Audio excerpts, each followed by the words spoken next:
10:21 a.m., the Orex aerospace heliport faced imminent disaster. A multi-million-dollar executive helicopter was grounded for a crucial investor demo. Evelyn Cross, the formidable 36-year-old CEO, watched her pilot report a critical flight control malfunction. Investors murmured. Millions were at stake. The pressure was suffocating. Evelyn's gaze fell on Lucas Reed, the 39-year-old single dad cleaning the deck. A cruel, reckless challenge escaped her lips. "Hey, janitor, fly this, and I'll marry you immediately." Laughter died. Lucas stopped scrubbing, looked up, and held her gaze. The silence carried the weight of a monumental, dangerous secret. Lucas Reed was an anomaly at Orex Aerospace. He was a contract sanitation worker, one of the countless peripheral staff members who ensured the pristine appearance of the high-tech facility. His gray uniform was dull, his shoes scuffed, and his presence was usually as invisible as the polished floor he maintained. He was Lucas, the quiet morning janitor, nothing more. He was defined by his broom and his silence. The only thing he owned at Orex was the exact path he walked and the time he kept. His non-negotiable routine dictated his life. He started at 5:30 a.m. to finish his heavy duties before the executive rush, ensuring he could clock out precisely at 3 p.m. This schedule was sacred. Lucas was a single father. His 7-year-old son Noah required a highly structured after-school program, and Lucas's punctuality was the bedrock of Noah's stability. Noah's condition, a severe form of high-functioning autism, meant that any deviation from the routine caused extreme distress. Lucas had traded a massive salary for this predictable, quiet life, knowing that stability was the only currency that truly mattered to his child. Evelyn Cross, Orex's CEO, moved in a completely different orbit. She was a figure of absolute authority, renowned for her cold intellect and unforgiving standards. Her belief was simple. Results came from credentials, titles, and relentless aggression. She had just suffered a catastrophic public relations and financial setback. A prototype flight failure the previous month had cost Orex a vital government contract, plunging the stock value by nearly 30%. Evelyn was currently operating under the highest stress imaginable, desperate to salvage the investor confidence, relying entirely on today's successful demo flight of the upgraded Pegasus model. She despised inefficiency and incompetence, viewing any delay as a personal attack. Her contempt extended fiercely to those she considered dispensable, such as the maintenance staff. She viewed Lucas not as a person, but as a silent, unnecessary fixture in the room, a placeholder for background noise. The tension around the executive helicopter was choking. The lead pilot, Captain Stone, was sweating as he pointed to the premium aircraft's advanced flight control system. CEO Cross, the secondary hydraulic regulator, is failing to initiate. It's a system safety lock, likely a software flag triggered by an anomaly. Without a full internal diagnostic sweep, which requires a connection to the main facility server, we cannot risk flight. It's an automatic abort. A senior flight engineer, Mark, immediately estimated a minimum 4-hour delay, assuming they could bypass the security protocols. The investors, already on edge, began whispering openly about liquidating shares and pulling institutional funding.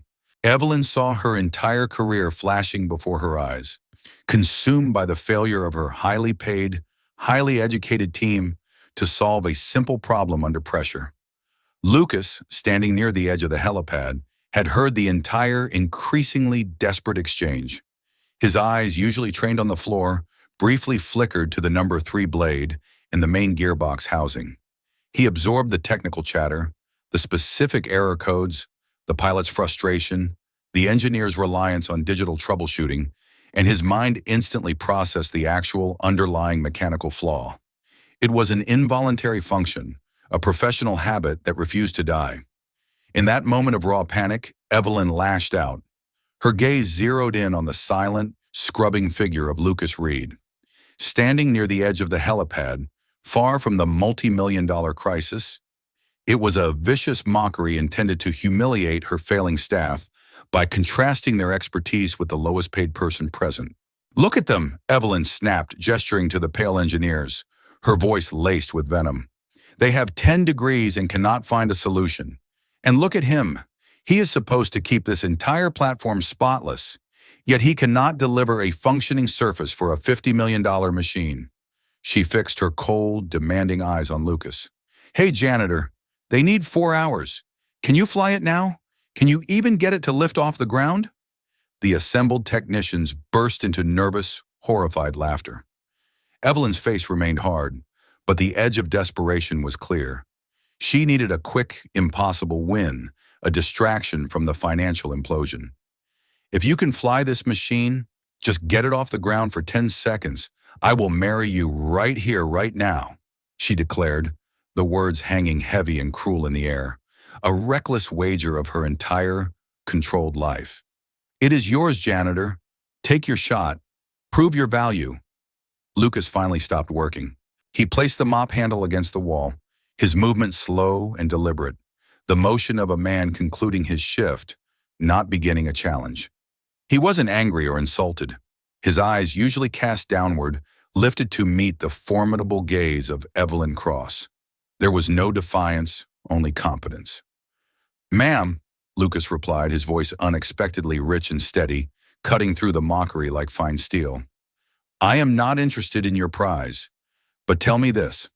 Am I permitted entry to the cockpit to verify the flight deck integrity?" The laughter died entirely. Evelyn, momentarily stunned by his composure and his focus on the technical task, hesitated, then gave a sharp, reckless nod. "You have 2 minutes, Janitor Reed. 2 minutes to prove you aren't wasting our time, or you'll be cleaning bathrooms on the night shift." Lucas didn't acknowledge her challenge or her prize. He simply turned and walked toward the sleek helicopter. Every step he took up the metal boarding ladder was fluid, purposeful, and strangely familiar, as though he had climbed into this exact machine 1,000 times before. It was the movement of a master returning to his tool, not a janitor seizing a desperate chance. The engineers watched, bewildered, as the quiet, invisible janitor vanished into the high-tech cockpit. The cockpit was a shrine of digital displays and complex controls, bathed in the soft glow of standby indicators. Lucas, now seated in the co-pilot's ergonomic chair, did not immediately touch the array of monitors. He wore no flight suit, no gloves, and no headset. Yet the small space instantly seemed to belong to him, fitting his posture like a custom-made glove. Evelyn and the engineers crowded the entrance, their faces pressed against the reflective glass, watching the absurd spectacle with morbid fascination. Evelyn checked her custom timepiece. The 2-minute countdown had begun, ticking louder than the actual crisis. Lucas leaned back, closed his eyes, and placed his right hand lightly on the collective control stick. He wasn't analyzing data. He was absorbing the atmosphere, listening to the subtle creaks and sighs of the massive machine and the constant, whispery rush of wind over the rotor blades. He was listening for the machine's heartbeat, something no digital sensor could capture. The lead flight engineer, Mark, scoffed. "He's running a psychic diagnosis. What a show. We should charge admission." Ignoring the noise and the skepticism, Lucas focused intently on the structural resonance. The electronic fault reported by Captain Stone was preventing the engines from fully spooling up, a safety measure triggered by an incomplete pre-flight check sequence. The engineers believed the fault was electrical, a deep software error, or a minor hydraulic leak. Lucas knew instantly that the diagnostic software was merely responding to an external structural anomaly. He opened his eyes and began a series of meticulous manual checks, bypassing the failing digital systems entirely. His hands moved with an educated grace, checking switches and fuses in an order known only to an aircraft designer. He ran his fingers along the primary yoke, testing the tension and subtle feedback from the main control surface cables. He knelt down, checking the floor-mounted rudder pedals for unusual play. He was looking for signs of mechanical fatigue, not code errors. Then he did something utterly unexpected and highly unorthodox. Without powering up any systems, Lucas reached outside the open cockpit window and carefully grabbed the edge of a single massive main rotor blade. He pulled it, pushed it, and felt the resistance, the slight, almost imperceptible slack in the bearing assembly.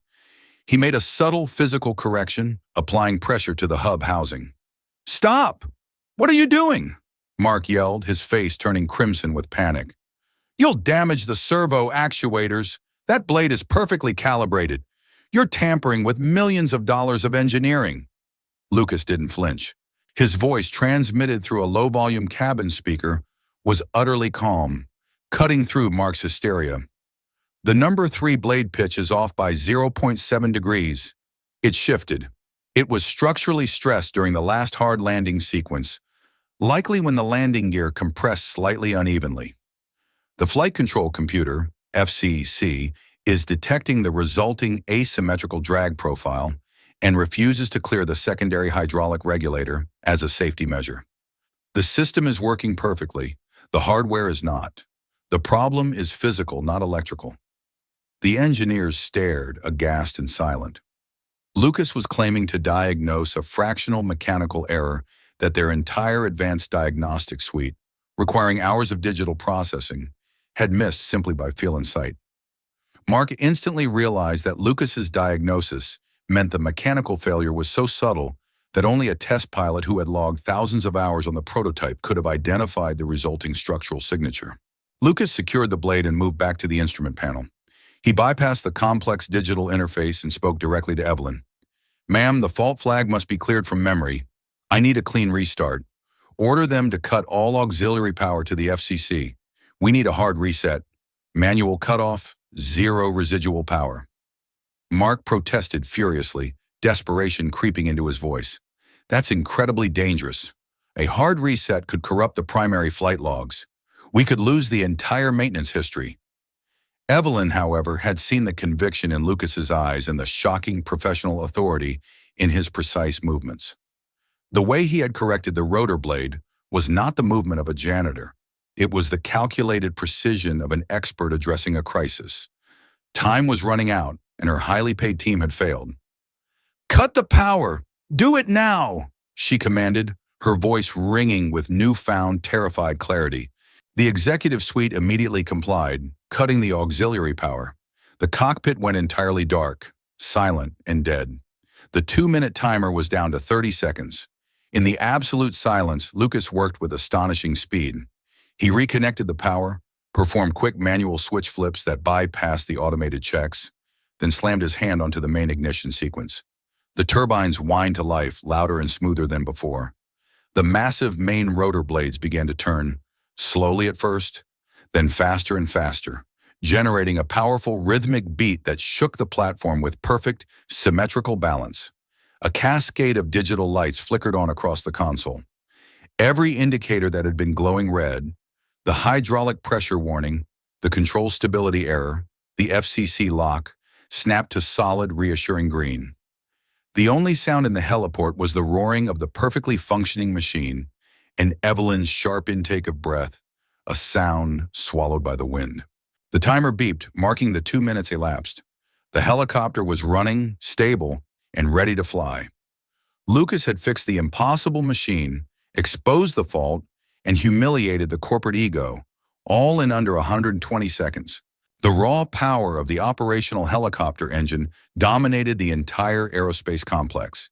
It was loud, stable, and utterly undeniable, a physical testament to Lucas's silent, superior knowledge. It vibrated with a perfect, deadly rhythm. The freeze moment was total. The engineers stood slack-jawed, staring from the roaring, million-dollar machine to the quiet, gray-uniformed janitor inside the cockpit.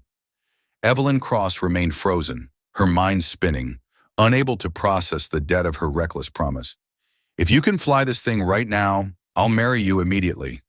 Her cruel joke had just become a catastrophic reality, saving her company at the cost of her professional pride and the future she had carefully engineered. The taste of victory was suddenly bitter. Lucas calmly pulled off the headset, disconnecting himself from the communications loop, and turned in the pilot's seat. He had not flown the helicopter, which would have required full authority and risk. He had done the far more difficult and critical task of identifying and correcting the mechanical flaw, proving the machine capable of flight. Evelyn, regaining her composure through sheer force of will, slowly approached the cockpit door. Her expensive suit was suddenly too tight, her authority brittle. The prize was waiting. She forced a strained, brittle smile, a terrifying combination of professional necessity and personal dread. "Mr. Reed," she began, her voice hoarse, barely audible over the turbines. You've saved the demonstration and possibly the company. You have proven yourself indispensable. The promise stands. What is your request?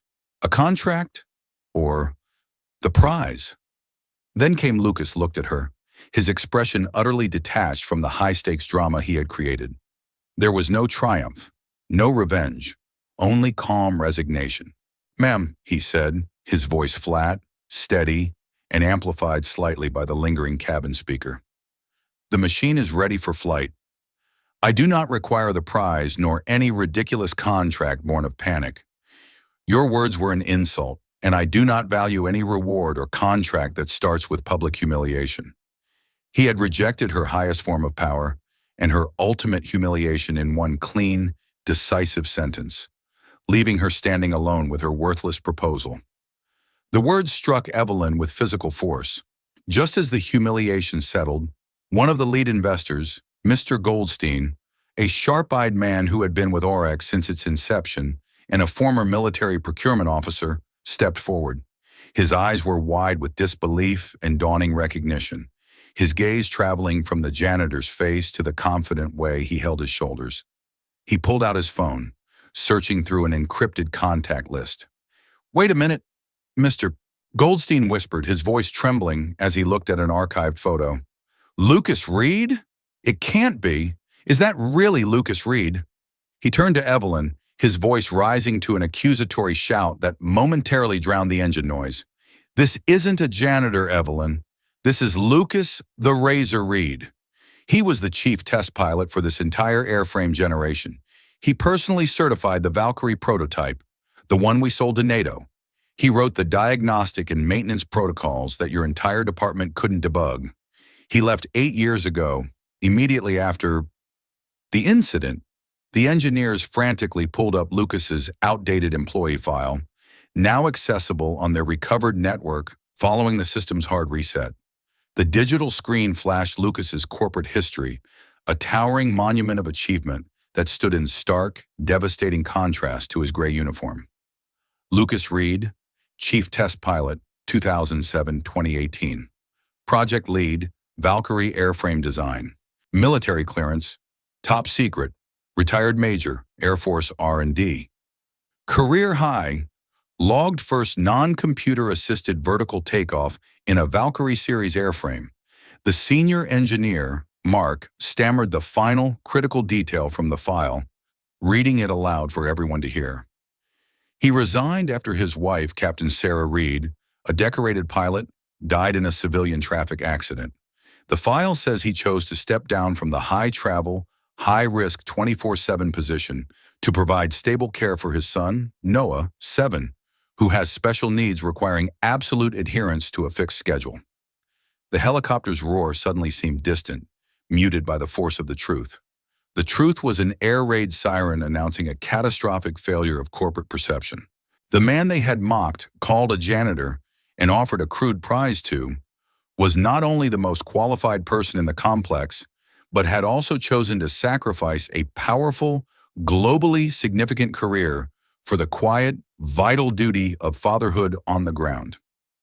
Evelyn Cross, the CEO who prided herself on knowing every valuable asset in her company, was utterly speechless. Her calculated gamble had exposed not Lucas's lack of ability, but the profound, arrogant blindness of her entire organization. The humiliation was total, final, and entirely self-inflicted. She felt a burning, terrible shame, far worse than any business failure. Lucas stood up slowly, deliberately placing the expensive Orex headset and his personal protection helmet back on the instrument panel. He looked down at Evelyn, who couldn't lift her gaze from his scuffed shoes. He was the most powerful person in the room, yet he wanted nothing from it. "The flight deck is clear, ma'am," Lucas announced, his voice carrying the calm finality of a departing ghost. "The fault is corrected. The machine is stable." He walked down the boarding steps, ignoring the stunned investors, the horrified engineers, and the now silent ridicule. He walked past Evelyn, who remained frozen, her jaw slightly slack, the weight of her prejudice crashing down upon her. The janitor, Lucas Reed, had saved her company, corrected her 2-minute disaster, and rejected her world, all without flying. He collected his mop and bucket and quietly resumed his station, waiting for his shift to end. The moment Lucas stepped off the heliport, Evelyn canceled the investor demo entirely. The subsequent flight was no longer about the helicopter's performance. It was about the company's integrity. She commanded her security detail to locate Lucas and bring him to the smallest, most private conference room on the executive floor. A neutral space. No cameras, no witnesses, only her shame and his quiet competence. When Lucas arrived, Evelyn was already seated, alone, at the small, polished table. She did not attempt to resume her position of corporate power. She merely waited. "Mr. Reed," she began, her voice low and tight with sincerity. She stared at her hands, the hands that controlled billions, now shaking slightly. "I have reviewed your full, non-redacted file. I understand the sacrifice you made and the life you chose. There is no apology adequate for my cruelty, for my profound disrespect." She paused, letting the gravity settle. This was Evelyn Cross, the Iron CEO, admitting fault. A first in her career. The shame was a necessary purge. "I was reckless, panicked, and I let my contempt for everything outside the executive suite cloud my judgment. I prioritized titles over truth. The company owes you everything. I owe you infinitely more." Evelyn made her pitch, offering the highest title she could conceive, desperate to retain the man who possessed the only verifiable truth in her operation.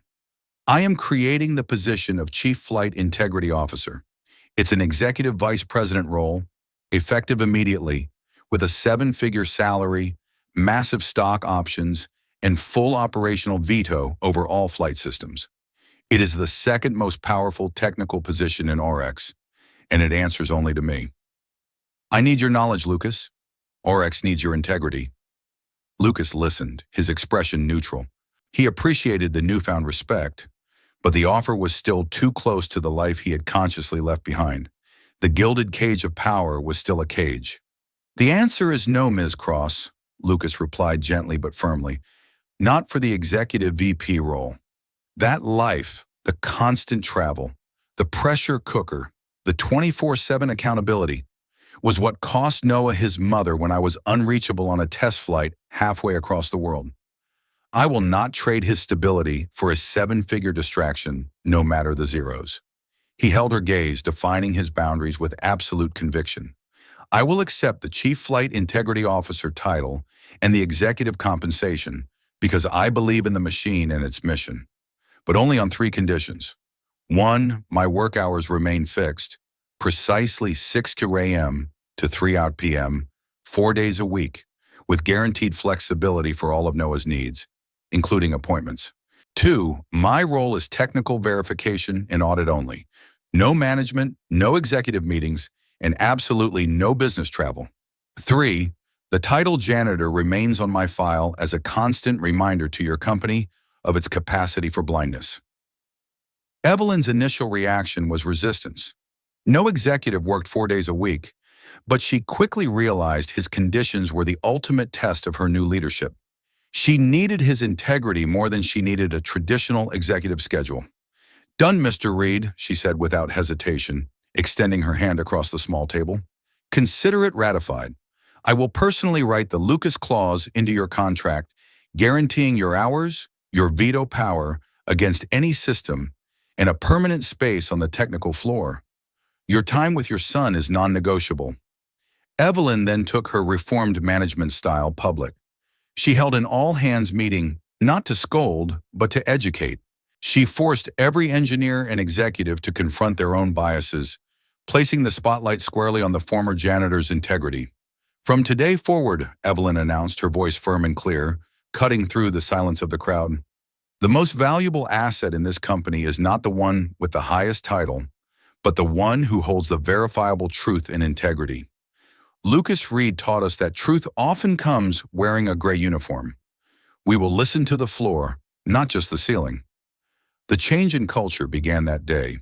As the company adapted, Lucas received a familiar vibration in his pocket. He checked his phone. It was Noah. "Ba-oi, I'm waiting for pickup. Did the big helicopter fly safely? Love you." At 3 p.m. precisely, the new Chief Flight Integrity Officer, Lucas Reed, walked out of the Orex aerospace complex. He wore the same gray uniform, a deliberate choice to honor his commitment, and carried the same faded lunchbox. He was driving the same sedan to collect his son. The only change was the silent respect that now preceded him. Engineers paused their work to nod, and executives offered genuine, albeit awkward, greetings. From her penthouse office, Evelyn Cross watched him leave. A daily ritual now. She made no call, sent no text, or issued any command to delay him. She knew Lucas was transitioning to his true, unassailable role, father. Months passed. Orex Aerospace stabilized and began to soar. Under Lucas's precise technical audits, the executive helicopter fleet operated with unparalleled safety and efficiency. The company's safety record became industry-leading. The Lucas Clause became a famous anecdote in the corporate world, representing the company's dramatic cultural shift toward recognizing ground-level expertise. One quiet Tuesday morning, Evelyn descended to the maintenance bay herself. She brought 2 cups of high-quality coffee, a personal offering, avoiding the executive cafe entirely. She found Lucas calibrating a tiny sensor on a tool bench, completely absorbed in the work. There was no grand conversation, only quiet respect. "The test flight yesterday was the smoothest on record, Lucas," Evelyn said, handing him the coffee. "Your check system saved us from a minor fuel pump vibration. The FCC didn't flag until it was almost too late. Thank you for showing me what genuine integrity looks like and what leadership truly demands." Lucas took the cup, offering a small smile. "Everyone has blind spots, Ms. Cross. Yours was simply the assumption that ability must be branded by a salary and title. Mine was forgetting that even a company this large can change." Just then, the outer door opened and Noah, Lucas's son, walked in with his caregiver, excited to see his dad. He stopped and shyly waved at the formidable CEO. "Hi, Ms. Cross." Evelyn, without hesitation, dropped her corporate posture. She crouched down to Noah's height, making eye contact with the 7-year-old boy whose quiet existence had redefined her business model. It was a profound acknowledgement of the man's priority in the true center of his world. As Lucas prepared to leave, securing Noah's backpack, Evelyn stood watching the two of them walk away, their hands tightly clasped. Lucas looked back at the towering corporate building, then at the sky, where a commercial jet was passing. He tightened his grip on Noah's small hand. He spoke, his voice carrying the final, unchangeable wisdom of his choice, a philosophy for life and for business. Fixing the machine is simple. Fixing the ambition, the ego, the need to chase the highest title, that's the true battle, Ms. Cross. Not everyone who can fly high actually wants to stay on top. The best pilot is often the one who chooses the lowest, safest ground. In the distance, the Orex executive helicopter took off for a flawless flight, cutting silently through the peaceful sky. True value does not require a challenge to be proven, only the humility to be seen. If you believe stories like this deserve to be told, leave a comment and subscribe to Kind Single Father.